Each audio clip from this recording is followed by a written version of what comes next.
খাজনার চেয়ে বাজনা বেশি, এটা আসলে বাঙালির মজ্জাগত সমস্যা। আপনি দেখেন পুলিশ, আর্মি, বিজিবি, র্যাব, তাদেরকে আমরা নষ্ট করলাম, মানে সরকারে যারা ছিল তারা নষ্ট করলো, কিন্তু এক শুভ সকালে তাদের পোশাক পরিবর্তন করে আইডিয়া করা হলো এবার তারা ঠিকঠাক মতো কাজ করবে।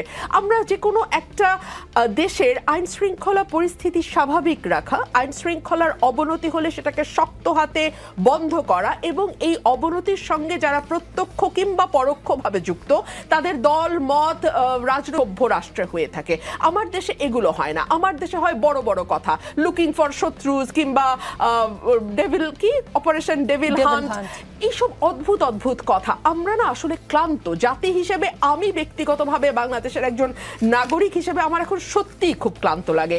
দেখুন নিকোল, গাজীপুরে যে ঘটনাটা ঘটেছে সেই ঘটনায় কারা ঘটালো, কারা মদদ দিল, কারা সেটাতে উস্কে দিল, এবং কেন মাঠে পুলিশ এবং সেনাবাহিনী মোতায়েন থাকা সত্ত্বেও এই ধরনের ঘটনা ঘটতে পারলো, সেটা স্বরাষ্ট্র উপদেষ্টার বের করার কথা, তাই নয় কি?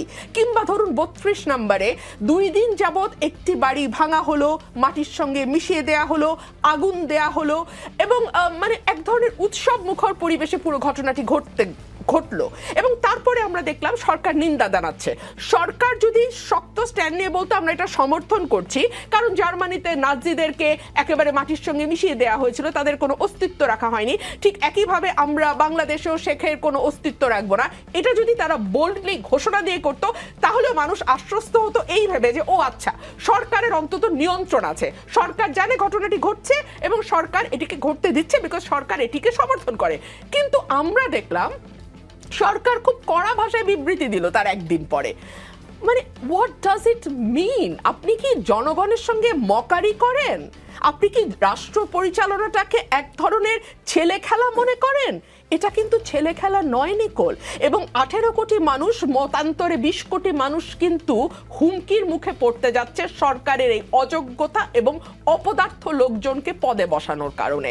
আমরা অনেকেই অনেক আশা নিয়ে এই সরকার গঠন করা হয়েছিল, এবং সেই সময়ে বড় বড় সকল রাজনৈতিক দল বলেছিল যে এই সরকার আমাদের সরকার, এই সরকারকে কোনোভাবে ব্যর্থ হতে দেওয়া যাবে না। আমরা তো দেখছি সরকার ব্যর্থ হওয়ার জন্য মরিয়া হয়ে গেছে। সরকার যদি জনজীবনের ন্যূনতম স্বস্তিটুকু আনতে পারত। মানে এখন কি হয়েছে বাংলাদেশে, আমরা সন্ধ্যার পরে বহু বহু বহু বছর পর আবারও বেরোতে এখন ভয় পাই। আপনিও ভয় পান, স্বীকার করবেন কি করবেন না জানি না, আমি ভয় পাই ভাই, এবং আমি এটা সকল চ্যানেলে বলি, রাত হলে আমাকে আমার সঙ্গে আরেকটা লোক দিতে হবে গাড়িতে। এটা তো আমি গত 15 বছর বলি নাই। সো পরিস্থিতিটাকে আপনারা সেই জায়গায় নিয়ে গেছেন, এবং আমি যখন সাধারণ মানুষ, সেই মানুষগুলো বিশ্বাস করেন কোনো রং লেবাজের মানুষ না, একেবারে আম জনতা। আপনার প্রোগ্রামের যে হেডলাইন, সেই হেডলাইনের মানুষজনের সঙ্গে আমি যখন কথা বলি, তারা আমাকে গলা নিচু করে একটা কথা বলে, ভাই তাড়াতাড়ি নির্বাচনের ব্যবস্থা করেন, তাড়াতাড়ি একটা নির্বাচনের ব্যবস্থা করেন। কোন দিকে যাচ্ছে বাংলাদেশ?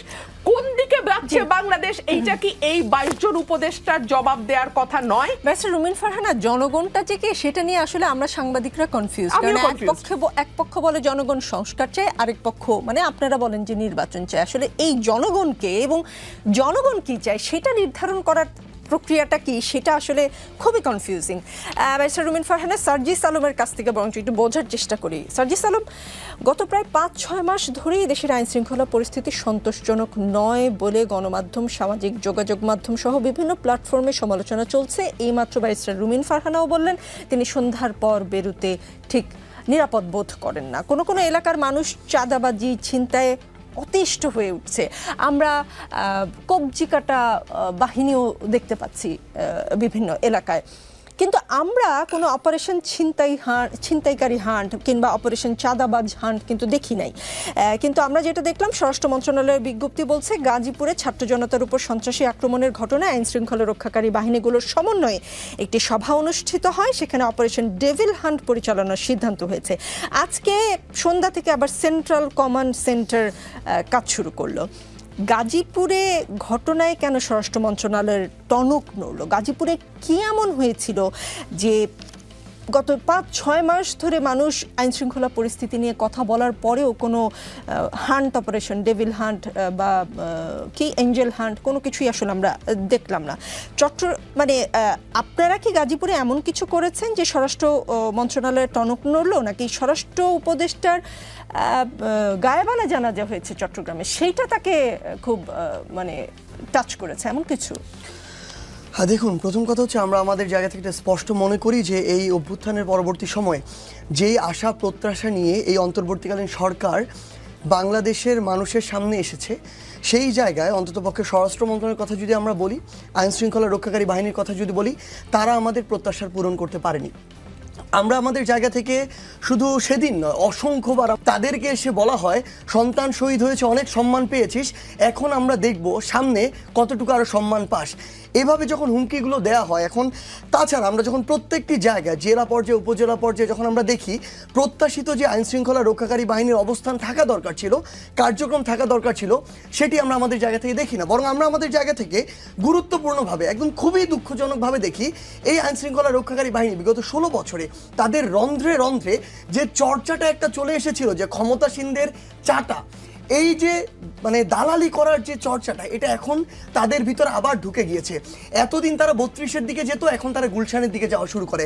আমরা অবাক হয়ে যাই, কোনো একটা কাজে যদি আপনি সচিবালয়ের দিকে যান, দেখবেন কোনো একটা রাজনৈতিক দলের বড় একজন লিডার গিয়েছে, তার চারপাশে একজন অতিরিক্ত সচিব ঘুরে, একজন যুগ্ম সচিব ঘুরে, একজন উপসচিব ঘুরে। ওই রাজনৈতিক দলের ওই ব্যক্তি তো নিজেও জানে না, কিংবা তাকে বাকিদেরকে বলাও হয়নি যে আমি যাচ্ছি আপনারা আসেন, কিন্তু তারা তার পিছনে পিছনে ঘুরতে থাকে। অর্থাৎ এই যে বিগত 16 বছর ধরে তাদের দালালি করার যে রন্ধ্রে রন্ধ্রে একটা চর্চা তৈরি হয়েছিল, এখন তারা সেটিতে ব্যস্ত। এখনও সেটি দেখা যাচ্ছে, এই মানুষগুলো এখন জনতার জন্য কাজ না করে আবার চিন্তা করছে সামনে কারা ক্ষমতা আসবে, যেই আসুক। দেখুন, এখানে দল হিসেবে বিএনপি জামায়াত গুরুত্বপূর্ণ নয়, গুরুত্বপূর্ণ হচ্ছে এই মানুষগুলোর চিন্তা চেতনা, মনস্তত্ত্ব, তাদের অ্যাক্টিভিটি। তারা এখন ওই মনস্তত্ত্বে আছে এবং তারা এগুলোর পিছনে ছুটছে। ব্যাপারটি এমন নয় কোনো একটি রাজনৈতিক দল তাদেরকে এটি বলেছে। এবং সবচেয়ে বড় যে সমস্যাটি হয়েছে, আমরা দেখেছি স্বরাষ্ট্র উপদেষ্টার পক্ষ থেকে এরকম বোল্ড কোনো স্টেটমেন্ট আমরা আমাদের জায়গা থেকে এইগুলোর এগেনস্টে আমরা আমাদের জায়গা থেকে দেখিনি। আমাদের এই বিষয়গুলো দেখতে দেখতে আমরা যত জায়গা দিয়ে বলা যায়, আমাদের ছাত্র উপদেষ্টারা রয়েছেন, অন্যান্য উপদেষ্টাদের সাথে, শহীদ পরিবার আহতদের সাথে যখন তাদের বিভিন্ন সময় বসা হয়, প্রত্যেকটি জায়গায় আমরা এই কথাটি আমাদের জায়গা থেকে উল্লেখ করেছি। কিন্তু আমরা যখন দেখছি ওই গাজীপুরে প্ল্যান করে বৈষম্যবিরোধী ছাত্র আন্দোলনের 30-40 জন প্রতিনিধিকে ওই মোজাম্মেল হোসেনের বাসায় ডেকে নেওয়া হচ্ছে, ডেকে নিয়ে তাদেরকে হামলা করা হচ্ছে, এবং প্রত্যেককে এভাবেই মাথায় কোপানো হয়েছে যেন একটা কোপ দিয়ে একজন মারা যায়। যার হাতে লেগেছে ওকে হাতে কোপানো হয়নি, তার মাথায় কোপানো হচ্ছিল, সে হাত দিয়ে নিজের মাথাকে প্রোটেক্ট করতে গিয়েছিল। তো এভাবে যখন ডক্টররা দেখছে যে তার এমনকি মাথার যে মস্তিষ্ক, সেই মস্তিষ্ক পর্যন্ত দেখা যাচ্ছে, তো ফ্যাক্ট হচ্ছে এটা বৈষম্য বিরোধী ছাত্র আন্দোলন যারা ওই গাজীপুরে এই অভ্যুত্থানের সামনে সারিতে ছিল, তারা শুধু নয়, আজকে তারা এরপরে এই ফ্যাসিস্ট বিরোধী অভ্যুত্থানে যারা যারা ছিল, হোক বিএনপি, হোক আওয়ামী লীগ, হোক ছাত্রদল, হোক শিবির, বিএনপি হোক জামায়াত, হোক শিবির, হোক ছাত্রদল, যে হোক, যারা এই অভ্যুত্থানে অংশগ্রহণ করেছিল, ধীরে ধীরে প্রত্যেকের দিকে ওই চাইনিজ কুড়ালটি যাবে, ওই রামদাটি যাবে। আমরা আমাদের জায়গা থেকে মনে করেছি সময় শেষ হয়ে গিয়েছে, দেয়ালে এখন পিঠ থেকে গিয়েছে। এখান থেকে যদি স্বরাষ্ট্র মন্ত্রণালয়, স্বরাষ্ট্র উপদেষ্টা, সংশ্লিষ্ট আইন শৃঙ্খলা রক্ষাকারী বাহিনীর যে কোনো ইউনিট, তারা যদি তাদের কাজটা না করতে পারে, তাহলে তাদের এই চেয়ারগুলো তার থাকার প্রয়োজন নাই। আমরা সেদিনই, তারপরের দিন সকাল 11টায় একটি মিটিং হয়, আমরা আমাদের জায়গা থেকে স্পষ্ট করে জাস্ট একটি কথা বলেছি, এটা শুধু গাজীপুর নয়, গাজীপুর একটা এক্সাম্পল যেখান থেকে শুরু হচ্ছে, পুরো বাংলাদেশে এটা ছড়িয়ে পড়বে, ছড়িয়ে পড়তে 1 মাসও সময় লাগবে না। আপনারা এটা গাজীপুরকে দিয়ে শুরু করবেন, কিন্তু এই যে অপারেশন ডেভিল হান্ট, এটা শুধু গাজীপুরের নয়, এটা পুরো বাংলাদেশের জন্য। এবং এখন পর্যন্ত যে প্রায় শতাধিক গ্রেফতার হয়েছে, আমরা প্রতিনিয়ত এটা আপডেট নিচ্ছি, এটা পুরো বাংলাদেশ থেকে হচ্ছে। আমরা জাস্ট আমাদের জায়গা থেকে একটা কথাই বলি, আমরা কোনো উপদেষ্টাকে সামনে রেখে এই অভ্যুত্থান করিনি। এই অভ্যুত্থান জনগণের চাওয়াকে রেখে সামনে রেখে হয়েছে।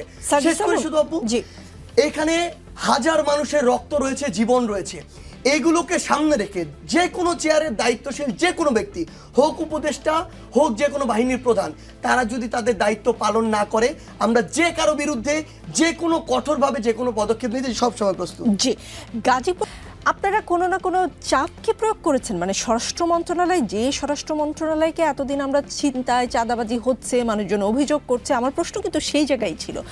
আমরা কোনো অপারেশন করতে দেখিনি, তারা মানে 24 ঘন্টার মধ্যে অপারেশন ডেভিল হান্ট, আরেকটা কি আজকে সন্ধ্যার সময় হচ্ছে সেন্ট্রাল। এখানে আসলে কোনো নির্দিষ্ট একটি পথ আসল পথ না, এই পথ হচ্ছে ক্ষমতার পথ। আমাদের এই যে মানুষগুলো